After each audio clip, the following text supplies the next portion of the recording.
he's like, can I play this trick on her? And I was like, yes, you can. So he's like, I'm going to can you write down some things about her? And I'm going to pretend that I can read her mind. And I was like, I love we're that.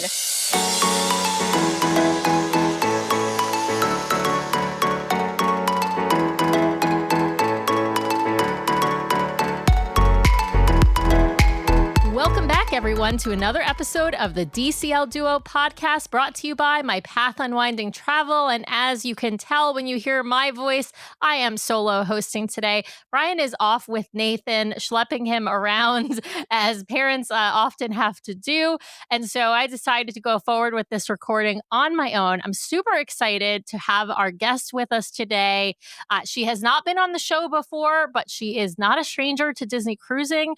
We're going to be talking about her 7th Disney cruise. So I'm going to welcome to the show, Shannon. Hi, thank you for having me. I'm really excited. Well, I'm excited to have you, Shannon. You have some really cool itineraries that you've done with Disney Cruise Line. But of course, we got to start with where does the Disney love come from and what got you onto Disney Cruise Line in the first place? Yeah. So, as a kid, we did a couple trips to Disney. I think my first trip was when I was 7, and then we went to Disney World when I was 12, both really fun trips. When I was in high school, my freshman and sophomore year, we got to go do the Disney Magic Days. And those were very memorable because, as a 14, 15-year-old getting to run around Disney for 5 days unchaperoned. Were you band, orchestra, or choir? Band, flute player. Okay. Oh, yeah. okay. So it was super fun. So that just left a really good memory.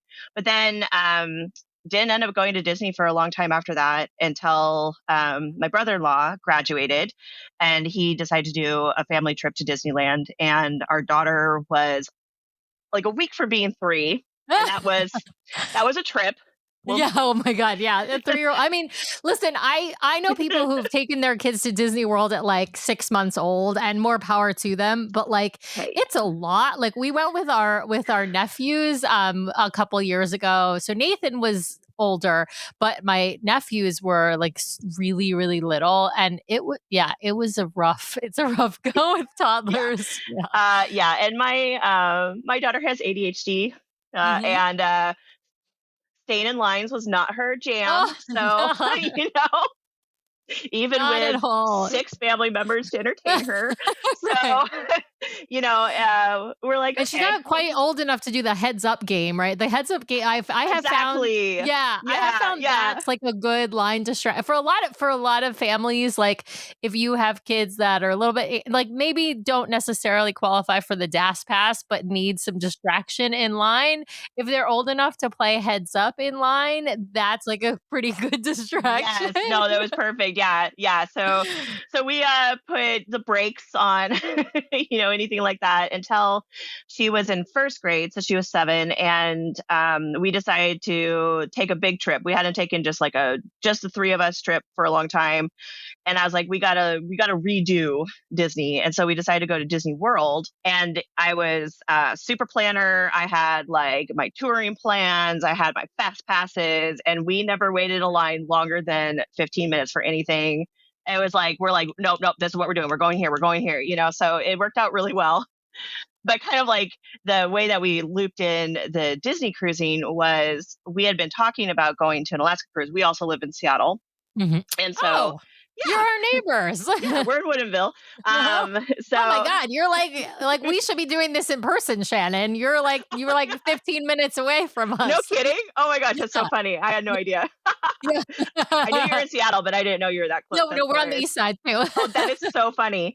So we had been, being close by. We're like, oh, Alaska cruise would be cool. But we're like, oh, are we cruise people? I don't know.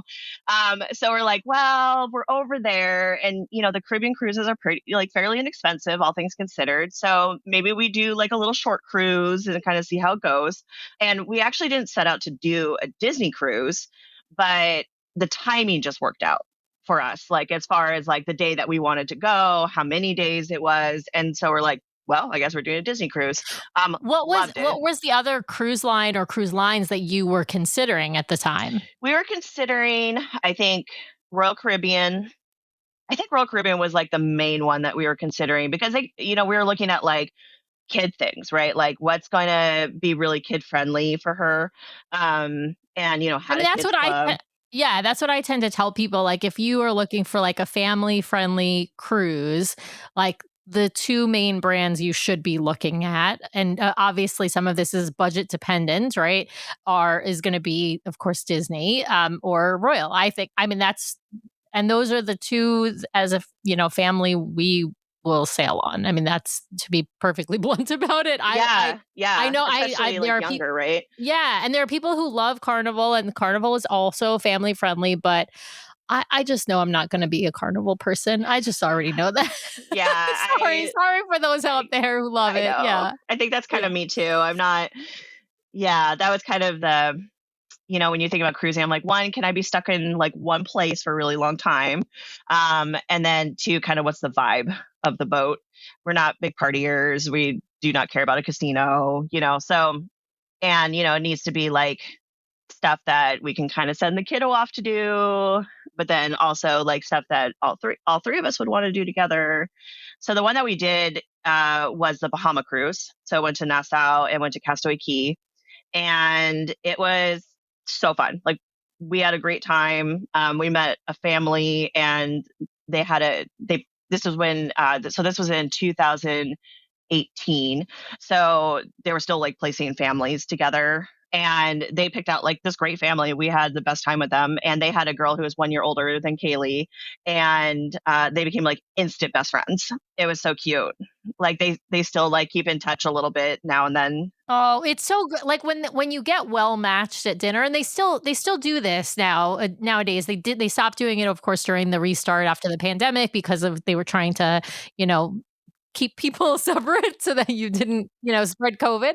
But like, now they are back to particularly smaller families and couples. If you're a large group, you're probably not going to be seated with other people. But if you're just a couple, you'll be seated with other couples. If you are a single parent, single child pair, you'll likely be seated with others like similarly situated. And same for families of three. It's pretty like us, often we often know people on our sailings and make a request to sit with people. But like, if we don't, then we have, we'll get paired with another family of three typically, or a family of four. Yeah. And, we like that. Like I wouldn't say we're like extroverts, but we like chatting with people and, meeting new people from different areas. And it's kind of fun to like chat with somebody about your day, like, oh, what did you guys do today? And, Yeah. so it was really cool. And it was just, there's only so much you can talk to your own family about. right. Let's Oh my be honest, gosh. Yeah. Shannon, right? Yeah. No, it's true. Yeah. Some of the later cruises we went on with my mom, it was kind of the four of us were all kind of like staring at each other during dinner. So,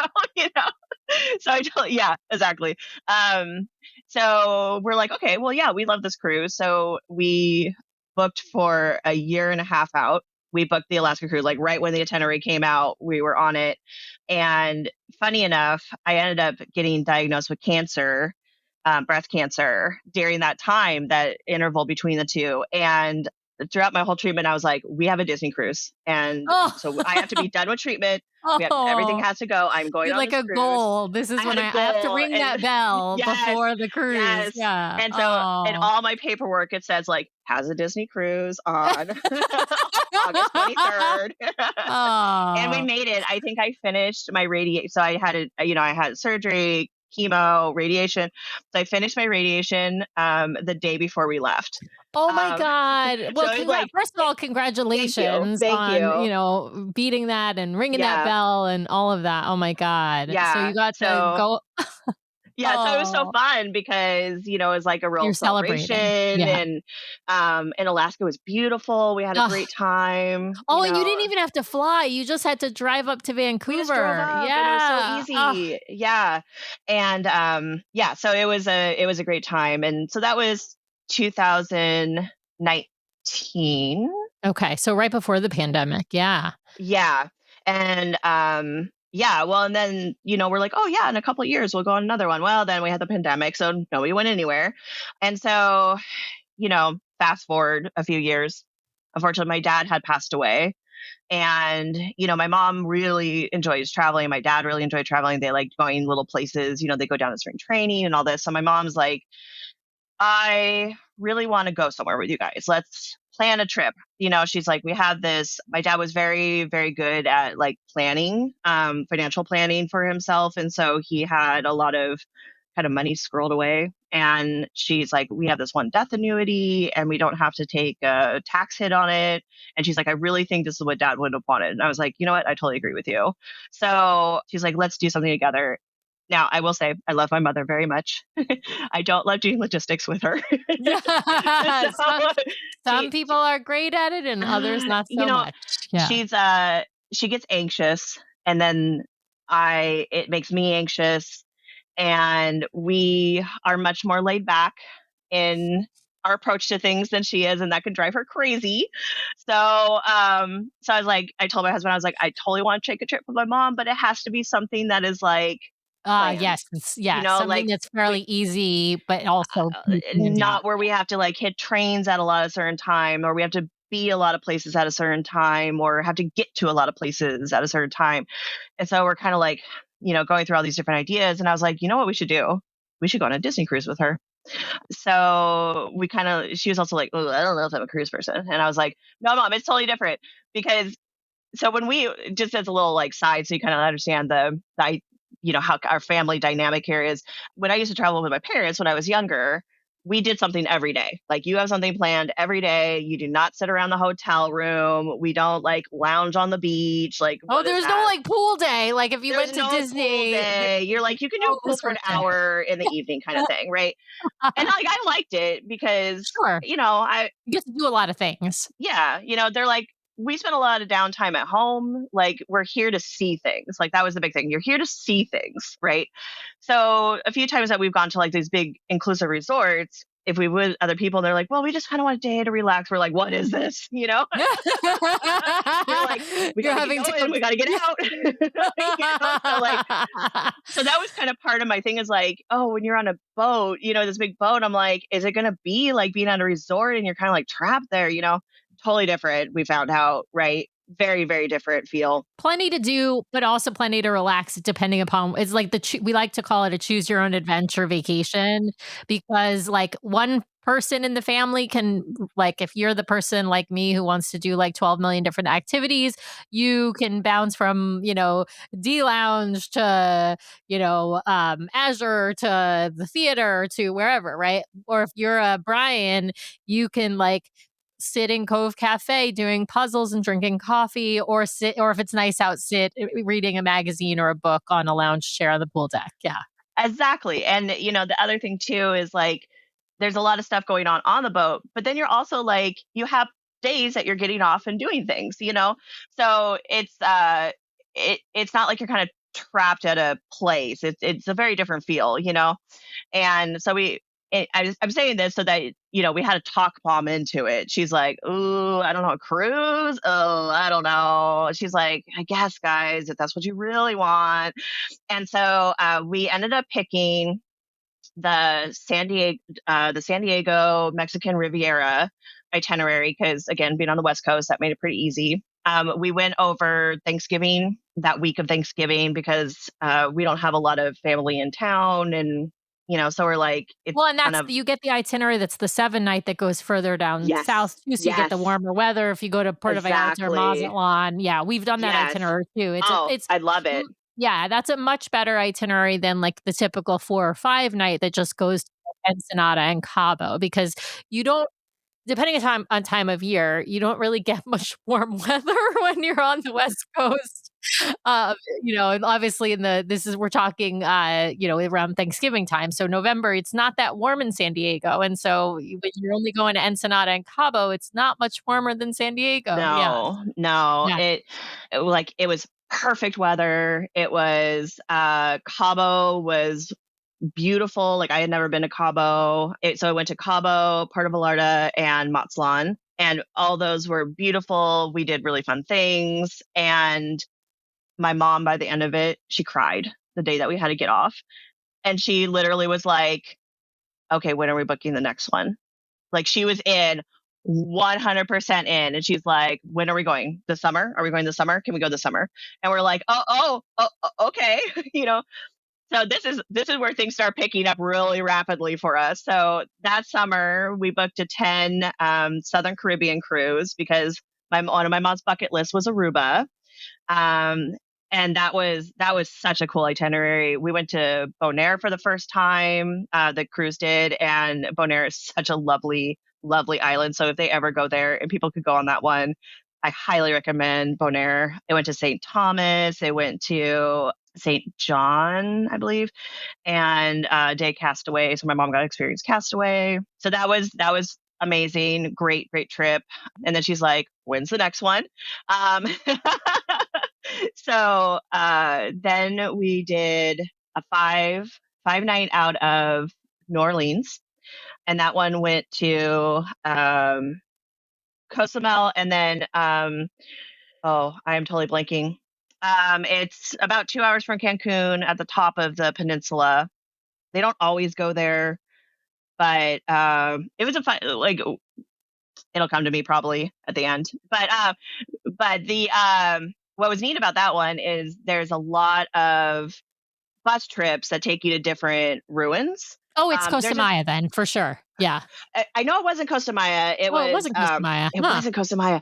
I'm gonna have to look it Oh, up. But okay. Yeah. it is kind of near that area. Near there, yeah, because So there's that yeah, there's a bunch of different Mayan ruins in that area yeah, of the peninsula. So yeah, there's a couple yeah, different locations you can go to, and they'll bus you to those like yes, to Chichen Itza and other ruins. exactly. Yeah, Yeah, yeah, which are yeah. really really So I cool. think Yeah. like the port itself wasn't very exciting, but there was just a lot of excursions to do, which was cool.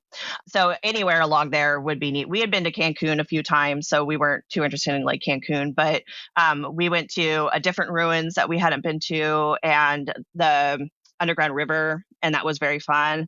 Yeah, so that was a neat trip. But we were all like, 5 nights isn't long enough. My mom's like, Yeah. 5 nights? What is this? Like, oh my gosh. Yeah, after a 7 night and a 10 night, Yeah, you were like, yeah, exactly. She's like, yeah. So then we decided to do an itinerary out of Houston, which was a 6 night. Oh, yeah, the Galveston Um, one. Yeah. the Galveston one, yeah, and that one went to Grand Caymans and Cozumel. And when we had gone on the New Orleans one, it just downpour in Cozumel, and so like all the excursions got canceled. So we're like, it's a do over. So we did the coral restoration one, which was really cool. Doesn't cost a lot of money. The guy's very passionate about it, but it does kind of give you some perspective on cruise ships and the impact and like how you can help. So we felt good about it. And so we did that one over Christmas. So that was a maritime one. So that was a lot of fun. And again, my mom's like, when are we booking the next one? When are we booking the next one? So but what was really neat is while we were on this Galveston one, my husband and I like to go to like the little adult shows like Meet Your Match or Match Your Mate or whatever it is. Yeah, Match Your Mate and Pop Yeah, and all like of all those the like 80s music trivia, all the different, yes, all all the those, different right? game Like, shows. Yeah. the ones right after dinner, but before you go to bed kind of thing. And there was a couple that was there that had always kind of been there. And our entertainment director was from the UK. And at this point, we had booked this Norwegian cruise that we're talking about today. And we overheard them talking to this guy about, what should we do in London? And we're like, oh, that's interesting. You're going to London, so are we. And then, we had kind of been getting friendly with them, and we started to like, pair up for trivia and things like that. And then we found out we were going to be on the same cruise. Oh, so And so fun. we're like, oh, that's so cool, and we're like, we should like meet up and stuff. And so they're like the funnest people. They live in Wisconsin, and he's a elementary school gym teacher, and she is a traffic person on the radio, and just super fun people. And so we kept in contact. So that plays a lot into our Norwegian trip, because he's like, hey, do you want to sit together at dinner? And we're like, yes, let's do it. And then we ended up spending like a ton of time with them. We met up a few times and stuff. So, and that kind of comes into play like after the cruise too. I have kind of a funny story about that, but so that's kind of brings us to like our Norway cruise now. So And my mom finally made gold status now too. Oh, So nice. Yeah, because yes. she wasn't on your first couple of cruises. So Yeah. you're all gold. She's at 5, you guys are at 7 now. So let's talk about your Norway cruise. You're traveling, of course, you're traveling to London basically from the Seattle area. I'm sure you have to fly into Heathrow. There's really no other, Right. there's no other choice unless you're flying through somewhere to fly into Gatwick, but you're still flying through somewhere, but Yes. potentially. Yeah. Obviously you're not getting in the day of the cruise. That's just not even possible with that long of a flight. But where did you guys stay in? I know you spent some time in London, but where did you guys stay? Did you stay in London or did you stay in Southampton before the cruise? Or Yeah, both, we I went. guess. Yeah, we went back and forth on kind of. We knew we wanted to spend some time in the UK. We went back and forth a lot about where to go. I mean, the possibilities are truly endless. I had been to London about 30 years ago. No, 20 years ago. My husband had been when he was 10, and my daughter had never been, and she had some real thoughts on London of what she wanted to do. So she's very, very into Broadway. And so West End was a must for us. And so we ultimately landed on staying about a week in London prior to our cruise. So we stayed in the Kensington area at a cute little boutique hotel called the Hux Hotel. And it was kind of perfect because it was a 2-bedroom suite, essentially. It had like a living room, a kitchenette, 2 bedrooms. And so that was kind of perfect that we could just share a space, but still kind of have our own areas. And then we just kind of bopped around London from there. We, did the British Museum. We did a tour at the Globe Theater. My dad was really into Shakespeare, Oh, and cool. introduced Well, me and to your daughter Shakespeare. likes theater, even though, it's not So Broadway, it's Shakespeare, right, but it is like, right. it's an iconic theater. Like I was So like, this is yeah, something you need to know. So we did, and we yeah. went and saw Twelfth Night there, Oh, and she such a good really play. wanted to go to the Great Gatsby because Corbin Bleu was in it. Oh, yeah. So we went and did that. We saw the new Hercules show. Have some thoughts. Yeah. We went to I have been hearing it's too long. That's what I have been hearing, but we don't need to do the deep dive into it. Yeah. I know, because we're gonna see. I think they had to add songs to it and add length to it, obviously from the movie to make it a full like Broadway show, right? But I think the DCL version is going to end up being I the am better really, version. really excited to see that because I think they kind of can take some takeaways from the West End show and improve some of the areas. And then, by the way, by the time this episode comes out, we will have already seen the Hercules musical on the Destiny. You'll have to do like a little add-on on like the end and be like, as a side note, I was right. Sam was right. I'm just going to put that in right now. We did. The other kind of fun thing in London was when my husband was 10, they went as a work trip. So his stepdad worked for Boeing. And so they went for 3 weeks over to Lincoln.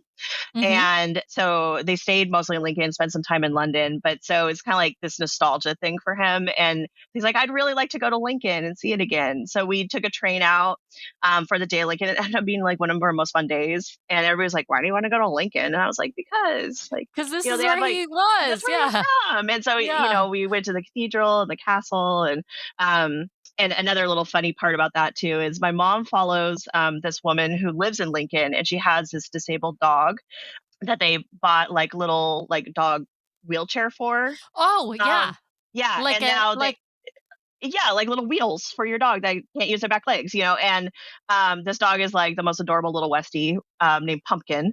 And they had just opened up a charity shop because what they do now is they help provide wheels for other disabled dogs. And dogs that are like either like partially paralyzed, essentially, or don't have or are missing limbs. Yeah. Yes, exactly. Yeah. And they've done dogs. They had pictures of a rabbit that they did. Yeah, it was. And so my mom was like, is there any way we can go to the charity shop? And I was like, absolutely. So we got to go. And my mom made a donation. She bought like she purchased some wheels, For a dog. for Yeah. somebody that For a needed them. disabled And animal. Yeah. yeah, and Oh, they weren't cool. planning on bringing Pumpkin down, but they knew my mom was such a fan that they brought the dog. And so we have this picture of my mom holding the dog. It was like such a cool thing. It was like really, really exciting. Like, kind of like me, like a internet celebrity, And so, but they were so sweet. And so it was just a really fun day there. Sounds like an amazing, amazing trip. I'm gonna have to skip ahead because we Yeah, haven't I even know. hit the I cruise know. Yeah. yet. So from there, we went a day early, the Okay. day Oh, down to before, Southampton. Oh, down to perfect. Southampton. Yeah, because Yeah. we're like, we don't want to deal with the day of. And so we ended up staying at the Leonardo Royal Harbor Hotel. It's How one of the hotels. close is that Close. from the port? I think it was it's close to some of the ports, but for our port, it was like a half mile. Oh, okay. You could walk it. You could walk it, but it's always hard to get into the port. Some of the ports, they Yeah. don't let you walk in with your luggage and stuff, and you have Yeah. to like take a taxi or whatnot. Yeah. Yeah, my mom has a little bit of mobility issues, so we did a lot of Ubers, and so we just Ubered it, and it was super easy. And so the embarkation process was easy. We got there. I think we were like boarding group 4.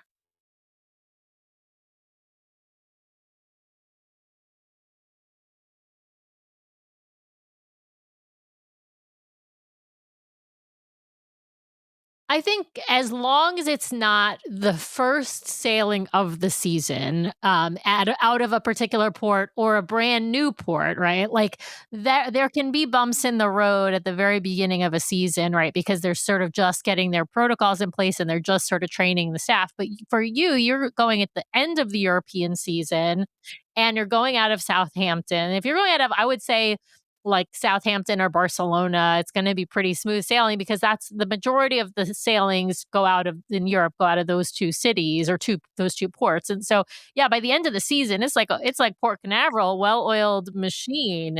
Yeah. So, had you been on the Fantasy before, or was Yes. So okay? our 10 Oh, night yeah, was the on the Southern Fantasy. Caribbean. Yeah. That makes sense because 'cause they've done Southern Caribbean on Fantasy, and occasionally the Magic has done well, now the Magic seems to be doing more of the Southern Caribbean itineraries, but yeah, the Fantasy, when we did the Southern Caribbean, it was on the Fantasy as well.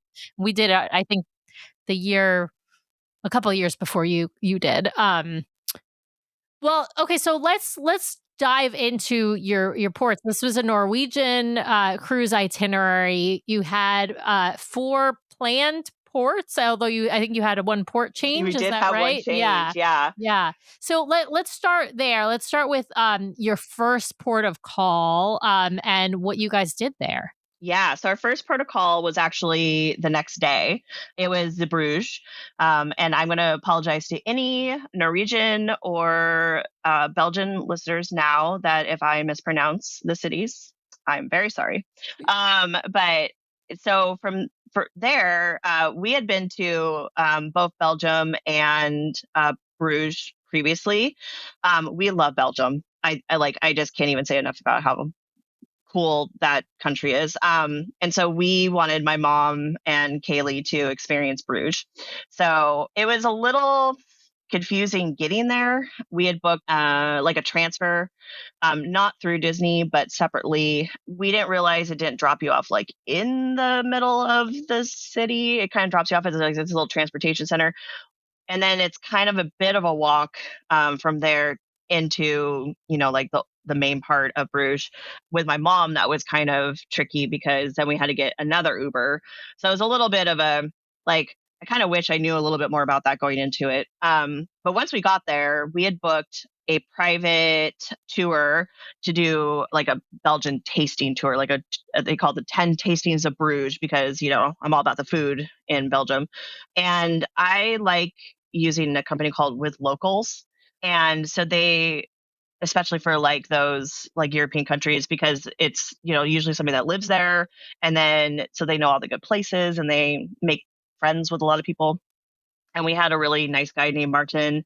And so we got to try waffles, beer, chocolate, frites, the whole shebang, and a little bit of the history. And it was just really fun. It was a good day. I And love a so, food tour. I feel like ah, I feel like one of the best ways to see a new place, be it a city or a town, is through their food, right?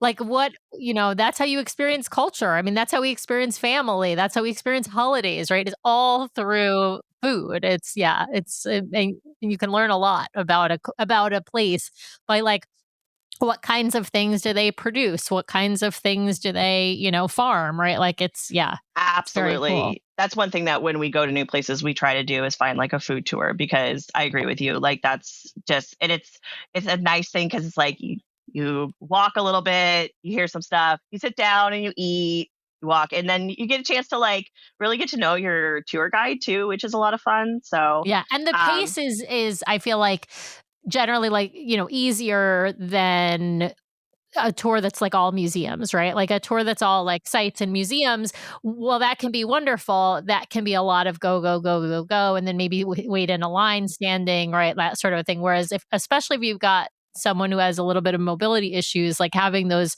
sort of, I don't want to call them rest breaks, eating breaks, eating but breaks, like eating exactly. breaks. Yeah, it Yeah, kind of breaks up the walking part of the tour. absolutely. Yeah. Yeah. Well, Yeah, highly recommend that. So, awesome. Well, sounds like a good day in Belgium. What was the next port of call? so then we had a sea day, and so then the day after that, we were in Haugesund.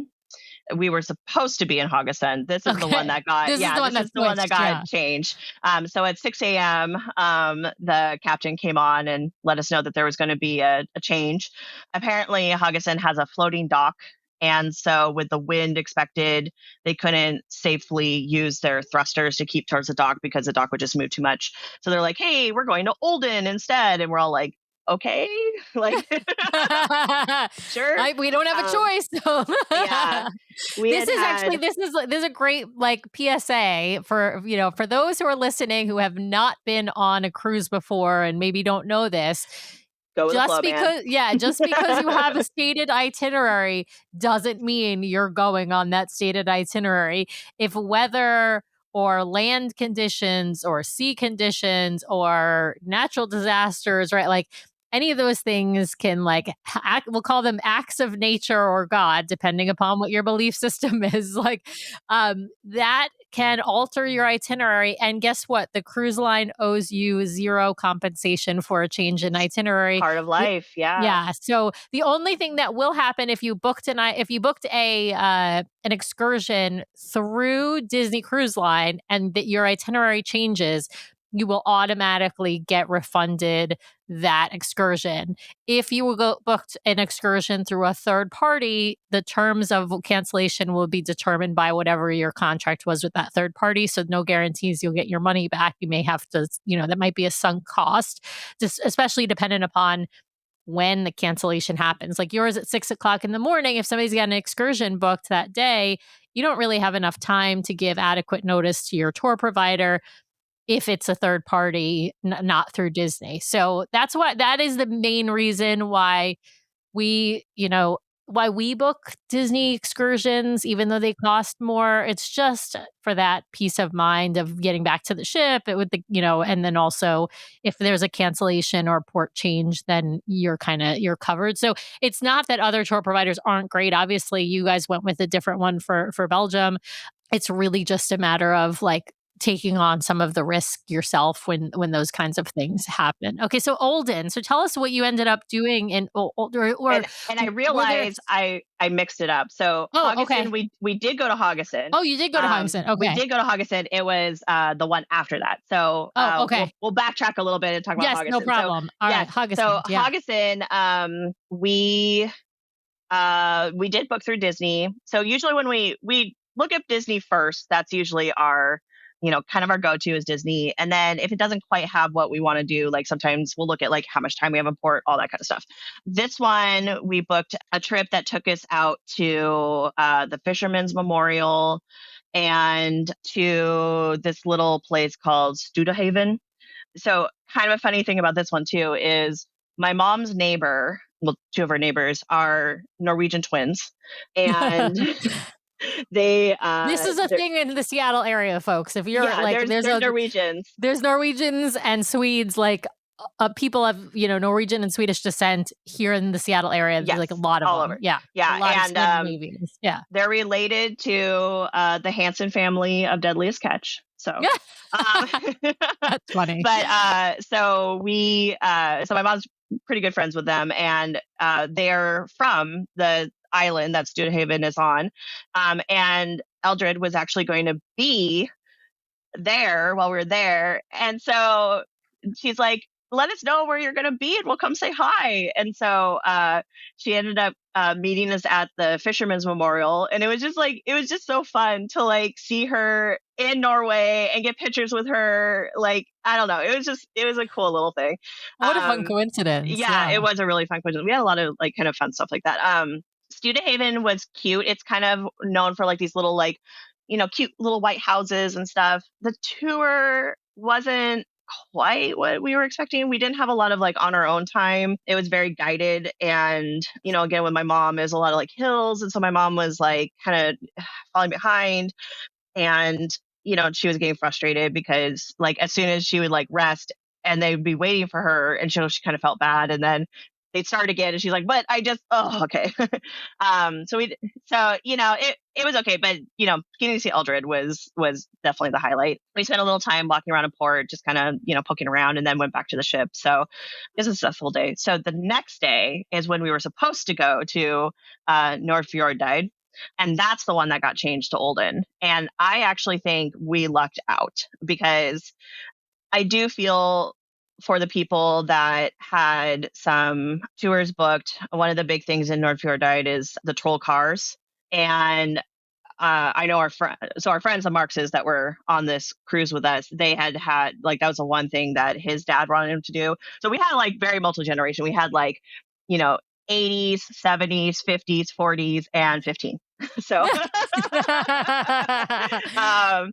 but that was like the one thing they want to do. And there's just not a lot of troll cars for the amount of people that want to go on them. And I know that they end up getting booked on something else. And they basically, it sounded like they just kind of said like, we don't have enough troll cars, so nobody gets troll cars kind of thing.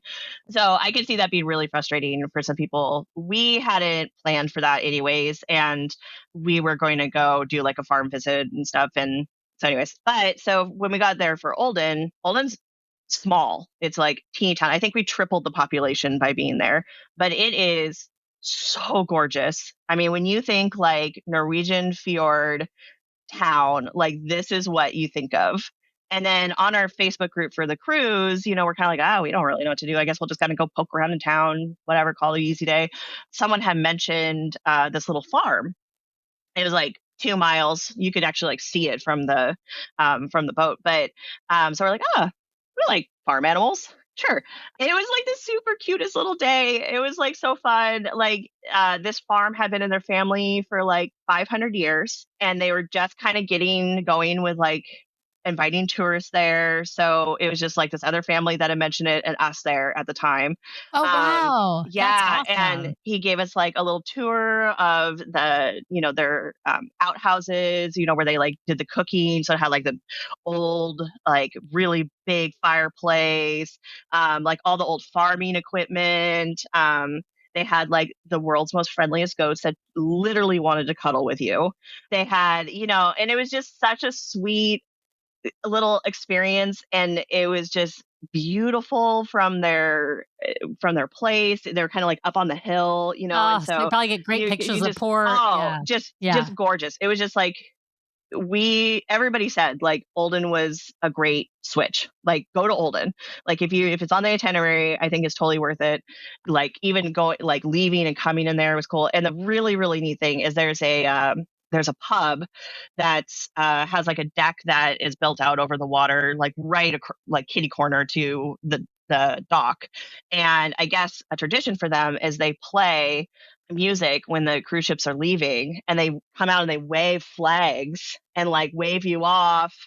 And it was like fun. My mom and I were both like getting a little verklempt. Like we were like, just like, you could just tell that they were happy to share. Happy to have the ship with you, and happy to show their town off. I have to say, we had we went to Norway a couple of years ago, and just Brian and I, and we just had such an amazing time. We felt like it was such a beautiful place, and the people were so lovely, and it was just, and the only thing that I can compare it to is Alaska. That's honestly, I mean, those are like the similar vibes. They're not identical, right? And of course, but like they have similar vibes, like obviously because of the fjords in particular and glaciers and all of that, and wildlife.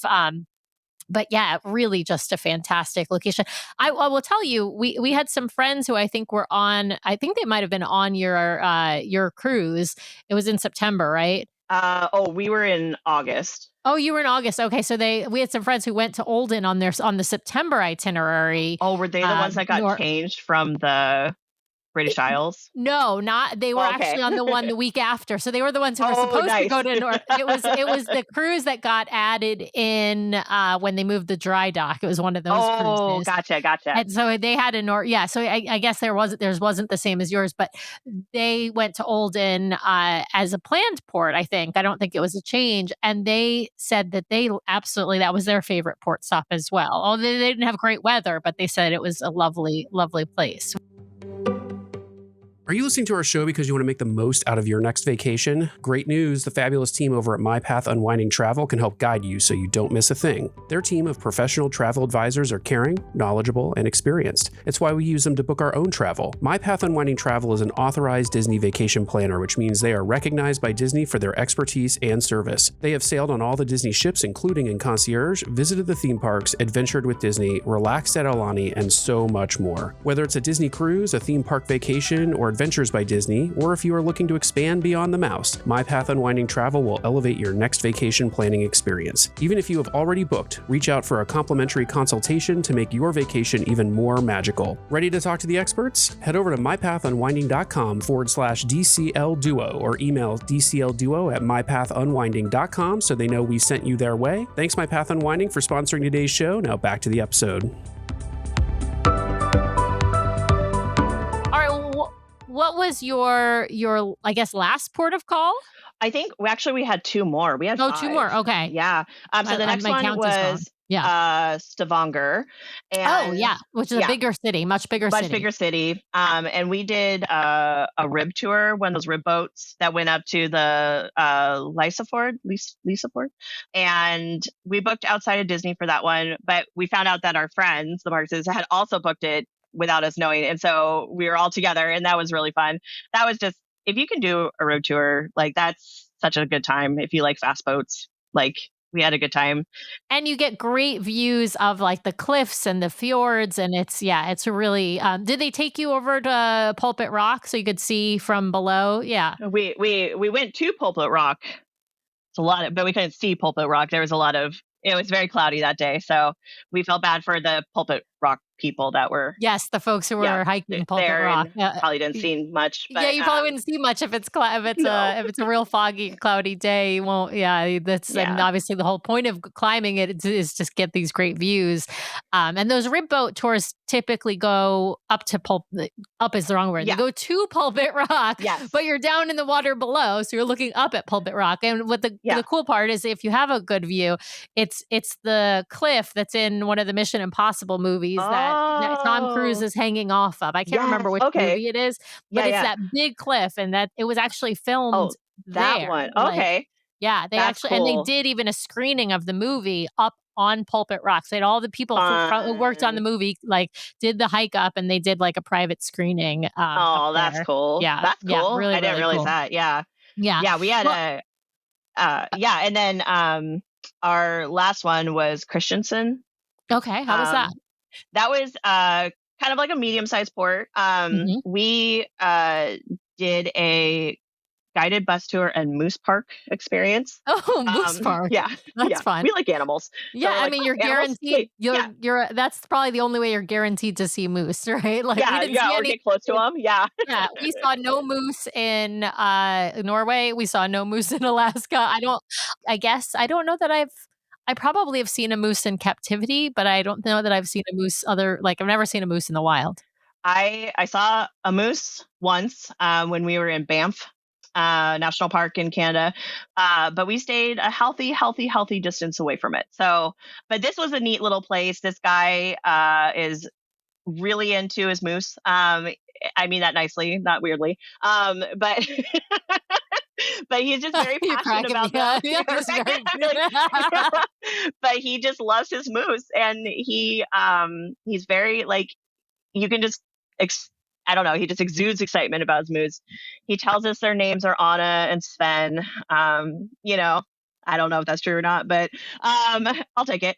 But he has Mama Moose, and then she's had 2 sets of babies, and then there's Big Daddy Moose, and you get to go and feed them. So that's kind of Oh, fun. fun. Yeah. And it's just it's just cute.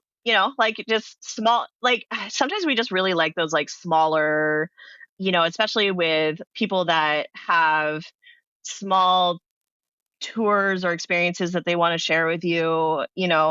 I just find that those are usually so much fun, and then you get more of a chance to really like talk to them, as opposed to kind of like the factory cookie cutter kind of thing. Like those have their place too, but we tend to seek out kind of more of those like smaller experiences. We like smaller ports. Sure. Well, and if you're like going that. if you're going to like a very large city, most of the tour options are going to be those sort of big ones that you're going to see, these sort of big sites that are going to have those cookie cutter, tours. But you're right. If you're going to these smaller cities, you are going to have more of an opportunity to have these sort of small group, sort of curated tour with a local who's going to tell you all about their interests and all about what they love about their town. And that is just like such an invaluable thing. One of the best things about travel is getting to meet the new people and hear their stories, right? I mean, whether you're on the ship or you're on land, I think that is the same, right. Like, because on the ship, you just get to do that with all of the different crew members, because they're all from over the world. And so, well, it sounds like some really lovely port days that you had. I would absolutely do Norway again. Yeah. Yeah, what a great itinerary. I have to say, I want to go back to Norway myself. And we of course want to bring Nathan to Norway because he hasn't gone. So maybe, it'll probably be several years from now, because we're now wanting to do Alaska like immediately again in 2 years. Yep.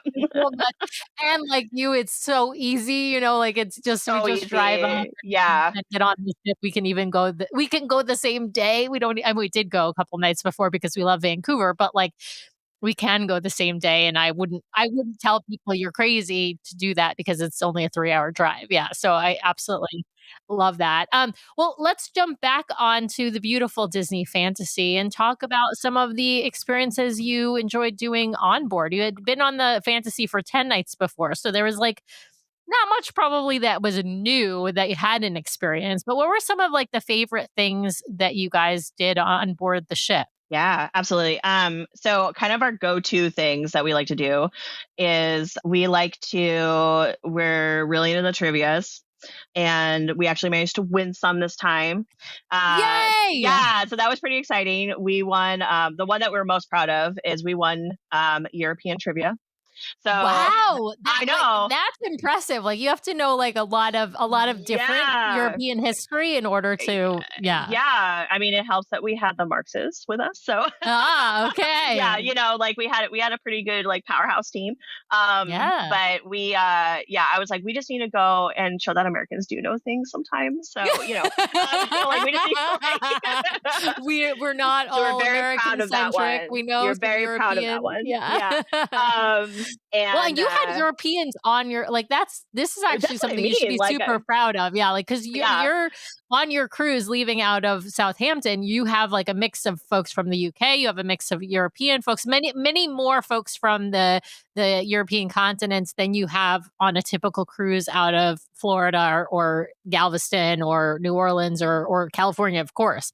So, I mean, the Americans might still be the majority on certain European itineraries, but not nearly by the percentage that they are, in cruises out of the U.S. Yeah. And actually that was really cool for us. Like we like we said, we like meeting new people and learning about new places and things. So that was definitely fun to, meet a lot of different people from around the world. We also, so cruise is like, or trivia is like, number one. My mom also is like, well, we got trivia this time, and this time. He's favoriting all of them in the app. We also really like the other big things that we like to do are some of the drink workshops. Oh yeah, the drink tastings. The tastings, because usually the bartenders are just really fun. And this time we did mixology, which is one of our favorites, and we did a tequila and margarita tasting, and I think we just did those two. We've done most of them before. They're always like a good way of trying like different liquors or different drinks. Like, for just to warn people, mixology does not mean you're mixing your own drinks. There's no mixing of your own drinks on the Disney Cruise Line. It used to be, I think when they first did mixology, they would give you the ingredients and let you put them together. But now it's not like that. They make all your drinks at the bar and then they give you your little small glasses. Although this time we did. What? Yeah. But what was kind of neat about it is he would have like 5 people come up, and then everybody would have like a different part to it. And so you didn't mix it for everybody, but you got to mix some of your own. So you kind of saw the process of like how to make it. And then he would like have the people do the shaking, so you had like 5 different shakers kind of going at the same time. So it like did a lot of people. That's nice. I will say that is not the typical anymore. So and I don't know if it's because it was Europe too. That could have been different. It could be. Yeah, it could be based on the laws there, or it could just be the bartenders that do, right? Like whoever's teaching the class might have. But that's not the typical, at least not anymore. I think that used to be we've more had it. Both ways. Most of the time it's been like kind of made for us, and they might have like one person come up and do it. When we've done the mojito one before, and that one is a little bit like you get to do some of your own like muddling and stuff, but a little more interactive. But mixology is just a fun one because it's always different cocktails and things. So, and then we didn't see all of the shows because we've seen a fair amount of them before, but we did get to meet. They had a guest Broadway artist, and so we went to his talk. So like I said, my daughter's really. So he was Jafar, right? He was, yeah. And then he played the dad in. Oh yes, in Believe. That's Believe, right. Yeah. And so we didn't see him in Aladdin, but we went to his little talk that he did, which was really kind of fun. And then we went and saw him in Believe, and so that was neat to kind of put a face with the name. And we did a lot of like the evening, entertainment, kind of when we mentioned we like doing those, and ate a lot. I mean, that's what one does. Now, does your daughter enjoy the teen club? Is she into vibe? Is she more into hanging with you all? Do you see her at all on the cruise? No. I think after a week of London, we are all kind of ready to like have our own space. Oh yeah. No, she basically disappears on us. And we're like, what kid do we have? We don't know. we have a teenager. We make her come to dinner with us. And she usually is kind of like, starts like an hour in, kind of like trying to get out of the chair, Very rarely does she make it through to dessert. And so usually which just upsets our waiters so much. They're just like, how could she not want dessert?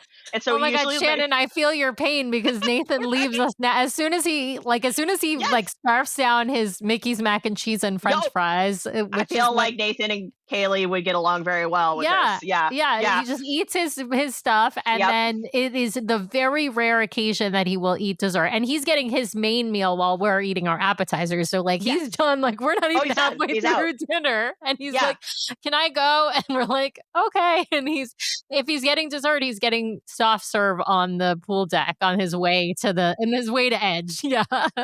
100%. They're like the same kid, apparently. But our waiters are always like so distraught that they don't stay for it. So we make her stay. We have her pick like one day that she's going to stay for dessert. I'm like, just for your waiters. Yeah. You got to do it like Animator's Palette Night, right? Because then you could do Animation Magic. If you want to see Animation Magic. So this is like, I'll stay for that one. Yes. Pro tip. If your kid does not like to stick around for the long dinner, the one to stick around for, if you're on a ship, if you're on one of the original 4 and you're on a 7-night cruise or longer, you will have animation magic, which is where your drawing comes to life. Spoiler, but that's just a minor spoiler, because what I mean by that is you might not understand if you haven't seen it.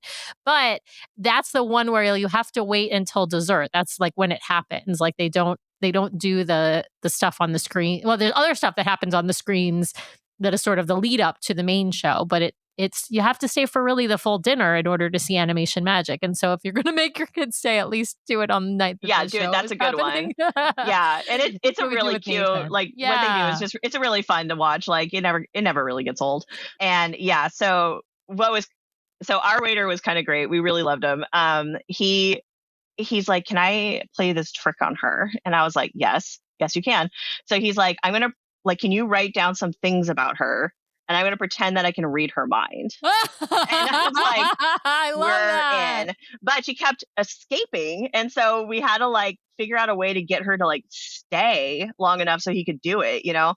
And so we wrote down some funny things and he did it. And I don't know how he kept a straight face doing this. He's like, I'm getting this vision. And like, she was just like bright red laughing. I mean, she has a good sense of humor. So she was like, what is happening? But then I won't divulge it on here because she'll probably kill me. But she had a very unorthodox crush when she was like a toddler. And so we said that, and she had a couple of her friends with vibe with her. And so it was like, she was like just dying. She was like, oh my God, what is happening? And she's a skeptic anyway. So she didn't like believe that he actually knew this, but she went along with it. Like but it was funny. Like we all were cracking up and having a good time with that one. So, oh, I love that. Yeah. Now, So does she disappear from day one? Like, is it like when your embarkation day, she goes to vibe and makes friends and she's gone? Yeah. Yeah. Wow. Especially since the last one, when we were out of Galveston, she had met some people that she's still friends with actually from like Croatia and stuff. And so, so she just goes and starts checking things out and makes friends, and then we don't see her until we get off the ship. Well, except for I assume she comes on the excursions with you that you've booked, right? She does. She does. She does come on the excursions, and then pretty much as soon as we get back, she escapes. Right. Then she's disappears. Yes. Same. That's our exact same situation. In fact, even in Alaska, like Brian and I wanted to, go and walk around after each of our excursions, like kind of check out the shops and, near the port. And so Nathan would go back onto the ship by himself and go back to Edge while we were off the ship, And I mean, he's got a phone and we were in the United States, so it was super easy and all of that. But we would do that even in a European city. As long as he's got his phone and he can reach us, we're comfortable. If he's on the ship, wouldn't leave him out on his own in port. But, yeah. And especially in Norway, where some of those, you're just right there. So, we did the same thing, when she starts getting antsy, we were like, okay, we see it. Bye, and so, we also have something we call mandatory family time. And so if we want her to like come help us out with a trivia or something, we'll just text her like MFT at 2 p.m. and so she knows. So she's funny. She loves it though. Like she made some friends on this last one and she talks to them like several times a week.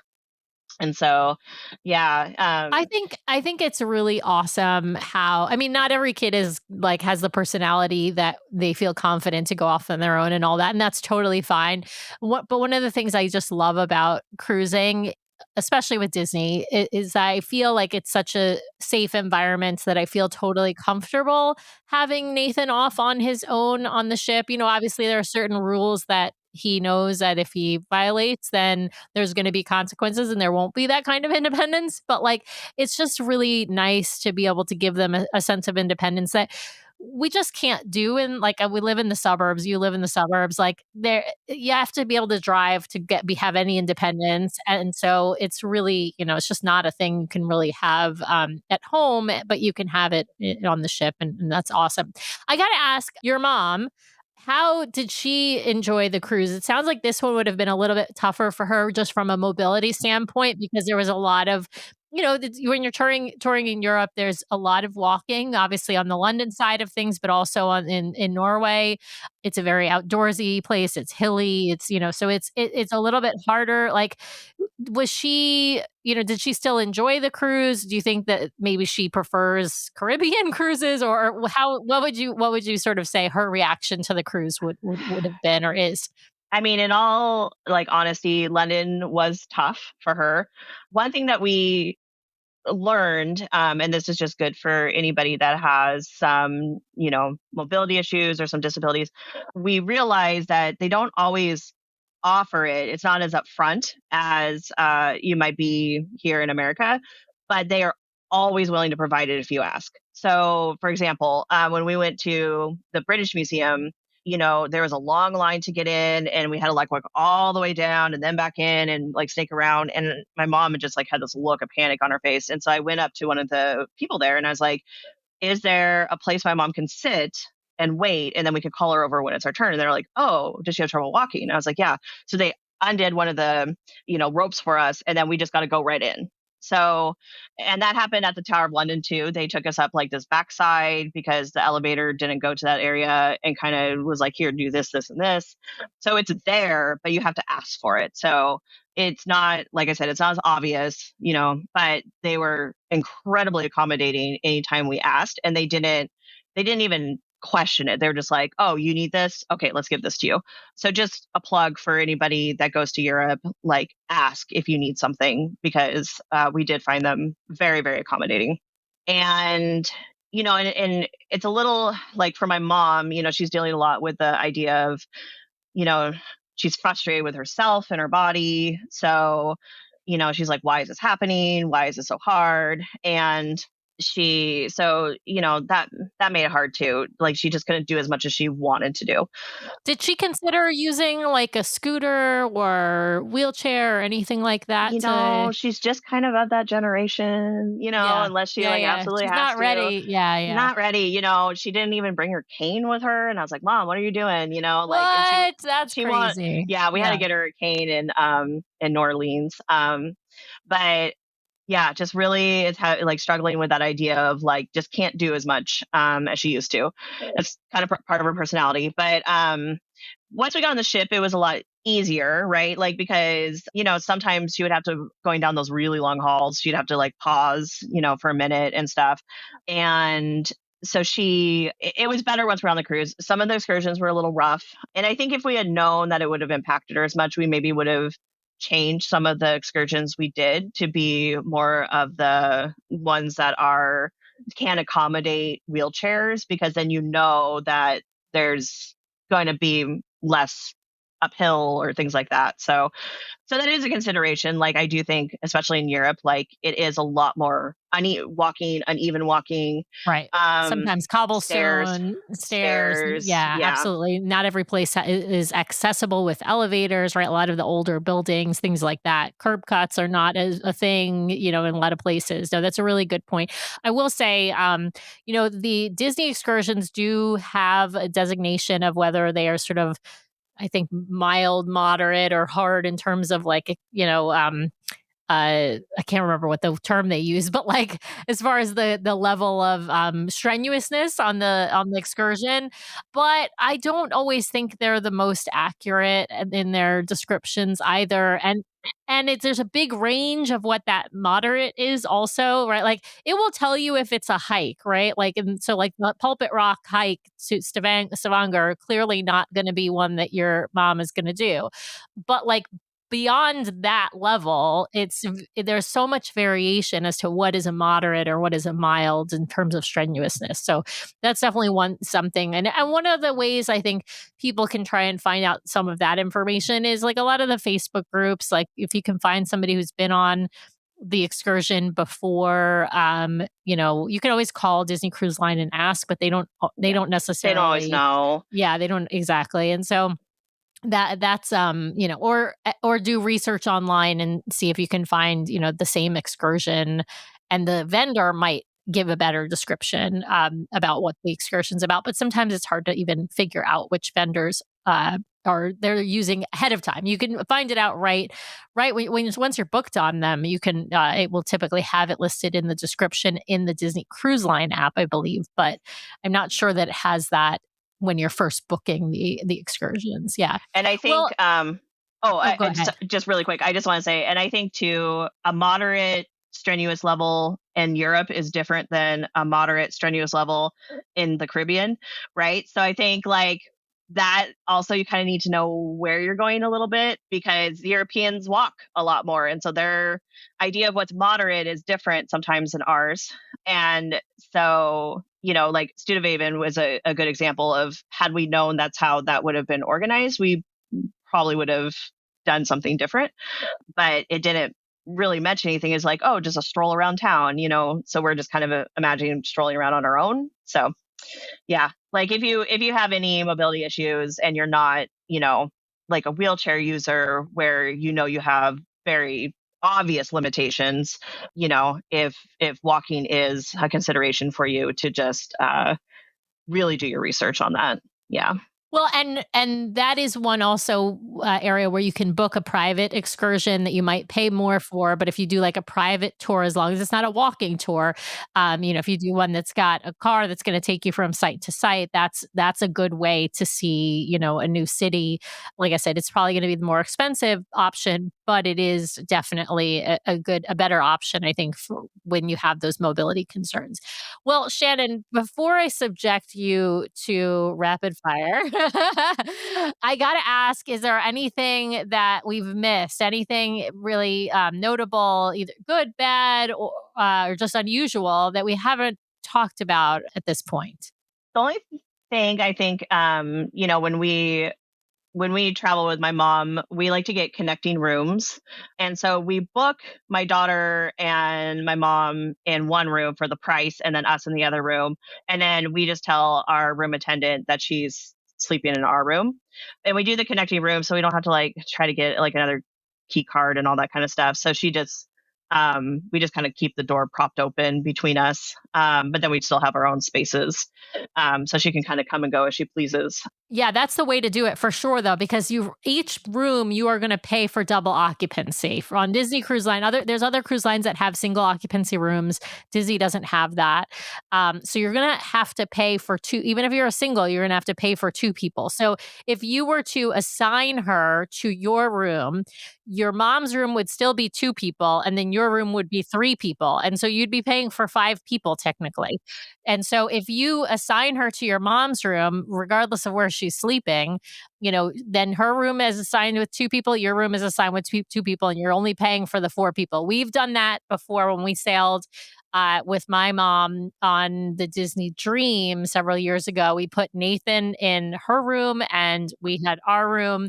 And then that way, we still had to pay the adult price for Nathan instead of the third passenger price, right? But and same with your daughter. You're paying the second passenger price instead of a third passenger price, which the third and fourth passenger is lower price, but it's still, you're not paying for an entire extra person. Right. It still is cheaper. It still is cheaper. Yeah. So if you're a party of four and you're going to have two rooms, you need to assign two in each room. And if there are two that are kids, then you have to assign one adult in each room and one kid in each room. So just the pro tip out there, don't pay for five people when you're only sailing with four people. It's very easy to like just have them set up, and you can get like an additional key card at guest services that is assigned to your room. You can also, when you set up, you can assign your credit card if you want to give them purchasing privileges. So it doesn't all have to go under, the other person's room. So, you can set it up so they're pretty much like just all under you. So that was kind of nice. And then the other thing that I just think people should think about too is verandas. So we've done a mix of inside and outside verandas. Loved having the veranda when we were on our summer Caribbean cruise. And it was really fun to like watch it from the sailway, in Norway. we got a little bit, like we kind of prioritized using it, but I think we would have been fine without it. That's a good point. You're getting off the yeah, ship so much in Norway. right. So it's not like you're sitting on the veranda while you're at port. You're going to be going out to the port. So yeah, that's a good point. I always think it is definitely a consideration of if it's a lot cheaper to not have a veranda, and it's a difference between being able to take that cruise and not take that cruise. Like, you don't need the veranda. I mean, there are some people who are like, it's a must. It's not a must for us. We've never stayed in an inside cabin though. We tend to choose those, the window. Yeah, exactly. The ocean view. So I like having the natural light. Yeah, the same. That's what we like. It's like the way to wake up in the morning. I think we would have a very hard time waking up without natural sunlight, and so I think we would oversleep every day and probably miss our excursions if we were in an inside cabin. At least we have, even with those blackout curtains, you still can have a little bit of slit of light that sort of peeks through in the morning, and that helps at least wake me up. Yeah, we definitely. In fact, our next however many cruises we have booked. It's funny. We're on the Destiny several times, and we are literally booked in the same room. And, oh my gosh! Yeah, and it's all it's all ocean view. It's and it's just hilarious. We have a preferred side of the ship, we have a preferred deck of the ship, and we have a preferred room category, and that is an ocean view stateroom. So I think we ended up staying in the exact same rooms on the Fantasy this time as we had. Yeah, so we were like, oh, this is familiar. Yeah. It's so funny. We just we're like creatures of habit. We like us, and it's even across the different ships, we tend to choose the same location. We're the same way. Yeah, and it doesn't have to be the same floor, because obviously there's different number of floors depending upon which ship you're on, but we tend to choose sort of the highest non-concierge floor, forward, starboard. That's like our preferred. Yeah. That's awesome. We're like floor 2 for like Magic and Wonder, because it's nice and chill down there and close by to everything. And then if we do a veranda, we did floor 6 on and we kind of like, like somewhere kind of mid-ship-ish, but we're not super picky. But yeah, kind of the same thing where we're like, it's funny. I just think it's funny. We all like have our, like, I want to tell people it's not like one location is better than the other. It's just what you like to be close to. Do you like to be close to the adult only areas? Do you like to be close to the buffet? I mean, when I say close, I mean on the same elevator bank as, do you like to be close to one of the restaurants or the kids club or what, like, it's just a matter of where you have a preference. And of course, with what motion sickness and things like that, people have preferred locations as well. All right, Shannon. Well, we've come to that point in the show where it's time for me to subject you to some arbitrary rules, some arbitrary questions, and a dash of judgment, or the round we like to call rapid fire. All right, you're ready for this. And so I'm going to get right started. We're going to start with your favorite Disney stuff, and then we'll go to Disney Cruise Line, of course. So who is your favorite Disney character? And Disney means everything and anything that Disney owns. Hey is one of my favorites. I love that. I love the derpy characters a lot. Also, Robin Hood. Yeah, like my archers. And Figment. Oh, love, yeah. Favorite park. I mean, who wouldn't love Figment? That's a favorite parks character. Absolutely, yeah. All right, what is your favorite Disney movie? Same rule applies to the word Disney. Emperor's New Groove. Yeah, one of my best friend and I quote it constantly to each other. And then also probably Aladdin. That was like Aladdin and Little Mermaid were my favorite growing up. So. Yeah, it's like that golden age of Disney. Absolutely. Oh yeah. I gotta ask, do you have the poison sipper cup? Did you get that one from? I didn't, but I wanted it. But I do have like the little poison, like on the little one, like stickers. I have like little stickers of it and stuff. Yeah. I love it. Love it all the time. Constantly quoting it. Yep. All right. Favorite Disney song? I'm going to say, Part of Your World. Like, I don't know. Yes. And like, Jodie Benson. Right. And it's just one that I've memorized since I was a little kid. So I'll go with that one. I mean, I love a lot of them, but that one I always get really excited when it comes on. So Yes, that's an awesome one. All right, well, let's jump on to the ships, and you're allowed to choose from any of the ships that you have been on when I ask the question. So it doesn't have to be Norway cruise specific or fantasy specific. So we're going to start with favorite Disney Cruise Line stage show. So I'm talking about the shows in the Walt Disney Theater. We're not talking about the ventriloquist. We're talking about the Disney ones.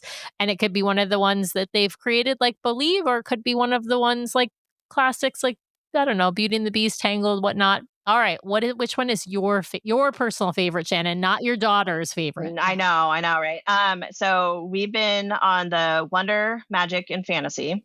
So I haven't seen Beauty and the Beast, but because you know that's the right answer. I know that's the right answer. Yeah. I was very impressed with Frozen. And we got to see it like right when they put it on the Wonder. And so that was really cool. I'm impressed with how they did it. So I'll go with Frozen. Like that's one that I would see over and over. So yes, I go and see that over and over again on either the Fantasy or not the Fantasy. What is the second ship it's on? Or is it on the Fantasy? I can't remember. And it's going to be on the Destiny. It's going to be the third show on the Destiny. Yeah, it's on the Wonder, and I think it's on the Fantasy. Gosh, I'm blanking for a second. Yeah, I know it's on 2 ships. It's going to be on 3 ships. Yeah, fantastic show. All right, well, moving on let's move over to activities. Favorite onboard activity? Is it trivia?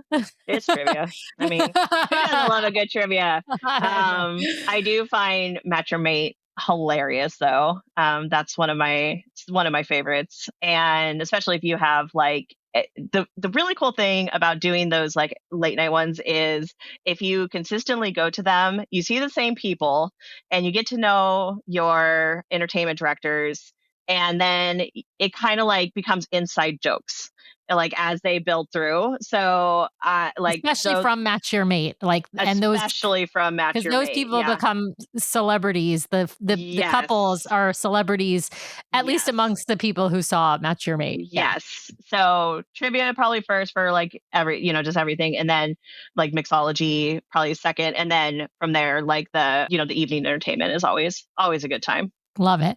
All right, favorite bar space on Disney Cruise Line? The Tube is fun, and I like that's a bigger space. And there's a lot of different seating in there. But I also like the Ooh La La, the champagne bar.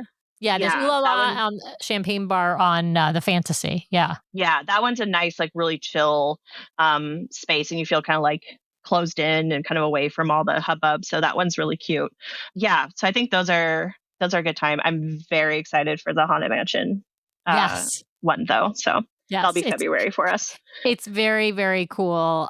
Fantasy Treasure or Destiny? Treasure. Ah, nice. Very nice. Yeah, you're going to love it. It's amazing.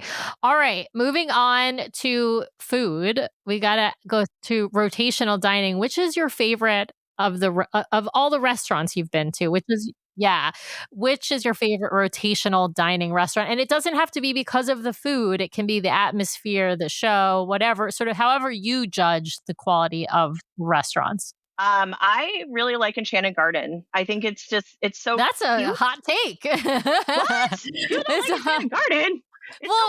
It's not that I don't like it. I just feel like it could be more. It's very pretty, but it could be, to me, I want more theming. I want Enchanted Garden to be like Mary Poppins themed, right? Fair. Or, I want it. I wouldn't be mad at that. I wouldn't be mad at that.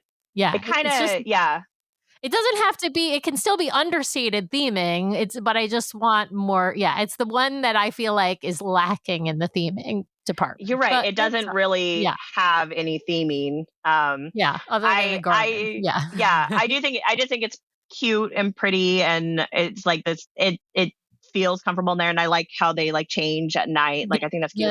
Although flowers, I do kind of expect like, the White Rabbit to like pop up and run around. So I could totally see like something like that. So I think you're onto something there. Yeah, like either like Alice in Wonderland theming would be great there. Mary Poppins theming would be great there. Like there's a ways for it to be themed that wouldn't completely change its character, but I feel like it just needs just needs some. They might have been onto you though, because they did have a parade of the characters cavalcade. I heard which I didn't even know that was a thing. So it's not. It has not been a thing, but you're not the first person I've heard this from. I have heard that, and I don't know if it was for the entire European season or if it was just towards the end of the European season, but we heard that they did a character cavalcade, which they did that with the pandemic restart when they couldn't, they did that because they couldn't do character interactions, right? And so they wanted to have a way for you to see the characters. And so they did like they did at the parks. You could have a sort of a distanced character. So the character could be up on a balcony. You could be down below and take a selfie. But they did the cavalcades on the cruise line for a little while before they sort of restarted character interactions. And so I heard that they had them, and I don't know the answer to this, but I'm surmising or guessing that they may have done this because character lines, from what we've heard, are very, very long on the European sailings, because obviously folks in Europe don't have the same access to the characters as we have in the US, going to the Walt Disney World or Disneyland. And so we heard that the lines were particularly long. And so I'm wondering if that was sort of their, like, we want people to not complain that they didn't get any character interaction, so we're going to give them this semi-character interaction. I don't know. That might be true. Just my guess. Yeah. I felt like there was less characters. Interesting. Too. So I think that might have contributed to the lines. Like there wasn't as much variety of the characters. And so that might be part of it too. But I find the characters in the restaurants to be a little awkward, because the little kids always run up and then they have to like body block them, and it's just like, oh, it's awkward. So yes. Especially because they're usually doing like a dance or a parade kind of around, and so you really can't you can't really have the kids underfoot because they're going to get stepped on or knocked over. Not a great circumstance. Well, I got to ask, we're sticking in the food category.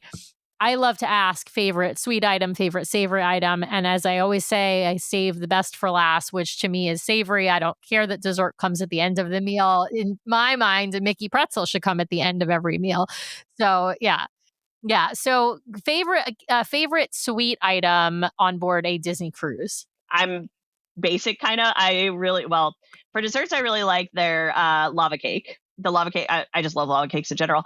But Mickey bars, like half the time I'll just ask for a Mickey bar instead of the dessert. Yeah, you can always get one. Always get one. Yeah, for people who don't know, you can always get a Mickey bar for dessert if you don't want anything that's on the dessert menu, or you could just get ice cream with or without Mickey sprinkles as well. All right, what's a favorite savory item on a Disney cruise for you? I don't have anything that really sticks out in my mind. I do like the lobster. That's always kind of fun because it's not something that we do very often. I do like, their pastas are generally pretty good. Especially like their portobello pasta is pretty tasty. It's all good, right? Like, but there's nothing that like stands out to me where I was like, oh my God, I can't wait to have this again. Have you done any of the adult dining on Disney Cruise Line? Yes, we didn't this time, but we've done Paulo brunches a couple times, and then we did the dessert at Remy's, and the dessert one was really fun. I think that's where the biggest standouts come. I mean, you can have like occasionally there's a dish in main dining that really hits really well, but I would say most of my favorites come from the adult dining restaurants. Yeah, fair, totally fair. Yeah. One of these days we'll end up doing a Paulo dinner. So. Yeah. All right. Well, I've got to ask you probably the most important question, which is, which one is your favorite ship? You've been on the Magic, the Wonder, and the Fantasy. You're soon to go on the Treasure, but which one of those three is your favorite? I think as far as like theming, the Fantasy, like that atrium is just so gorgeous. And I love Art Deco anyways. And so that chandelier, just like every time I take like 1,000 pictures of it.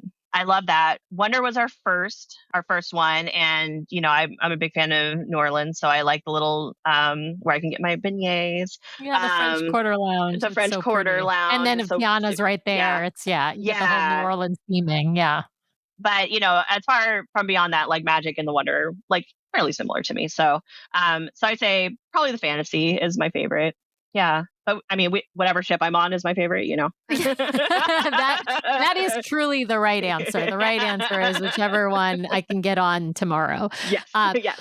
All right, Shannon, my last question, of course, is your bucket list cruise. If you can go anywhere in the world on a Disney ship, it doesn't have to be someplace that Disney currently sails. Where are you going? I would love to do like a longer Australian, like one that like started at the top and really went down and went to like Tasmania and stuff. And I want it to be like all animals all the time. I want like a Disney animal excursion craziness. I want like the people to come on and bring me koalas, and I want like naturalists on there to I want to go like save koalas in the wild or something. I don't know. Like I want to just all be like National Geographic and the Irwins. I want the Irwins there. Yeah. I mean, we're in Australia, so we might as well. Right. This is an imaginary cruise. You can have whatever you want. I'd be like, sign me up. And it's like, it's something I can afford. That would be the other part of it. Right.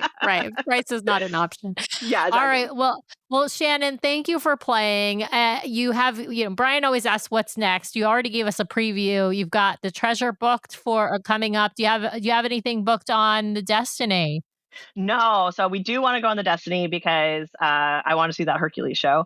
So we're doing the Treasure in February, and that's going to St. Thomas, or the U.S. Virgin Islands, British Virgin Islands, and Castaway. Yes, and Eastern Caribbean. Nice. Yeah, so we're pretty excited to try the Treasure, and I want to see the Moana show. I'm very excited about that one too.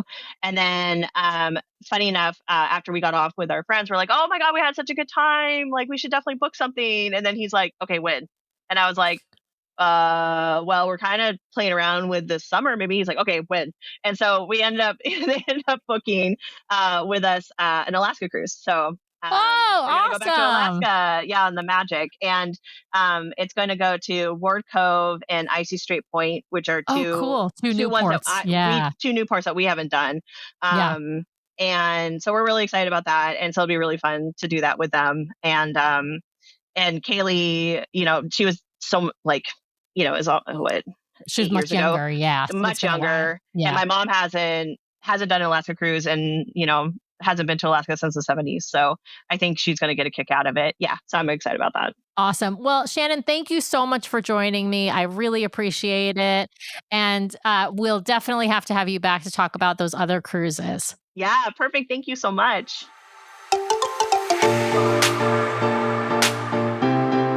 Well, thanks to everyone out there for listening this week. We really, really appreciate it. Be sure to subscribe to the podcast so you can keep getting great content from us every week. In fact, twice a week we publish shows. So be sure to hit the subscribe button to get all of those great episodes. And if you want to watch us live, we have a live show now every week, Monday nights, 5:30 p.m. Pacific, 8:30 p.m. Eastern over on youtube.com/DCL Duo. So be sure to head over and check that out. If you want to help support the show, be sure to hit those 5 stars on Apple Podcasts. And if you leave us a written review, a 5-star written review, we will read it at the top of one of our main episodes. So please head over there and hit those 5 stars. Of course, you can also help support the show by supporting our fabulous show sponsor, My Path Unwinding Travel. If you want to book your next Disney vacation, head over to mypathunwinding.com/DCL Duo or email them at dclduo@mypathunwinding.com so they know we sent you their way. If you've got questions or you'd like to connect with us, the best way to do that is to head over to dclduo.com. It's got links to all of our things, full catalog of the podcast episodes, including a searchable catalog for the podcast, links off to our vlog, a link to our Etsy store where we sell some fun fan-inspired magnets, link to our Patreon if you'd like to help directly support the show each and every month. Just head over to the website or patreon.com/DCLDuo. Also has a way for you to sign up for our Substack newsletter that we're hoping to start really pumping out monthly here at least, and a few blog articles that we've written. So DCLDuo.com is the best way to connect with us. You can also, of course, email us at info@DCLDuo.com or reach out to us on our voicemail line at 402-413-5590. That's 402-413-5590. The DCL Duo Podcast is not affiliated with Disney Cruise Line, the Disney Company, or the Disney family of theme parks. The views expressed on the show are solely those of the individuals on the podcast and in no way reflect the views of the Disney Company or Disney Cruise Line. If you have questions about a Disney cruise or a Disney vacation, please contact the great folks over at My Path Unwinding Travel or Disney directly or your own travel agent. Thanks again for listening, and we'll see you next time for another fabulous adventure with the DCL Duo.